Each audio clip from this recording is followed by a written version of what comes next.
नमस्कार, म अम्बिर कार्की। म चाहिँ दोलखा जिरी नगरपालिका वडा नम्बर 1 बाट म चाहिँ हाल सगुन कन्स्ट्रक्सन प्राइभेट लिमिटेडमा कार्यरत छु। मैले यो XCMG को कुरा गर्नुपर्दा चाहिँ मैले यो कन्स्ट्रक्सनमा सुरुमा झरेको पहिलो मिसिन नै यही हो। अनि यसको पिडिआई नै म आइसकेपछि भएको थियो। अनि यसको पर्फर्मेन्स धेरै राम्रो छ।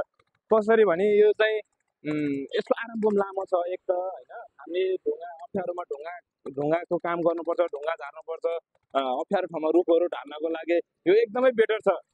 अनि यसको सबैभन्दा बेस्ट लागेको चाहिँ मलाई के हो भने फ्युल सिस्टममा चाहिँ कसरी भने अब मैले धेरैवटा मेसिन चलाइसकेँ। अहिलेसम्म मैले 5 वर्ष भयो मेसिन एक्सकाभेटर अपरेटर गरेको।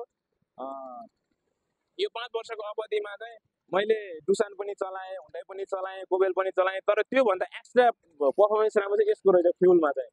यसको जस्तै हार्ड काम गरे पनि 13-14 भन्दा मास्तिर कहिले पनि नजाने, सबभन्दा बेटर। अनि यसको हरेक कुराहरू राम्रो के। अब यसको चाहिँ सोरुमको सर्भिसहरू एकदमै राम्रो छ। हामीले अप्ठ्यारो परेको बेलामा हरेकचोटि फोन गऱ्यो भने एकदम चाँडो सर्भिस दिनुहुन्छ। सर्भिसिङ टाइममा गरिदिइरहनु भएको छ।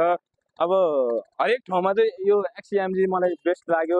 अब मैले काम गरेको नि यहाँ 1.5-2 वर्षै हुन लागिसक्यो। अहिलेसम्म त्यस्तो केही प्रब्लम छैन। मेसिनको पर्फर्मेन्स एकदम राम्रो छ।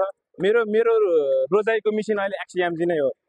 अहिले हालसम्म मैले 1.5 वर्ष 2 वर्षको अवधिमा मैले सुरुदेखि 0 RPM देखि 0 आवर्सदेखि मैले चलाएको।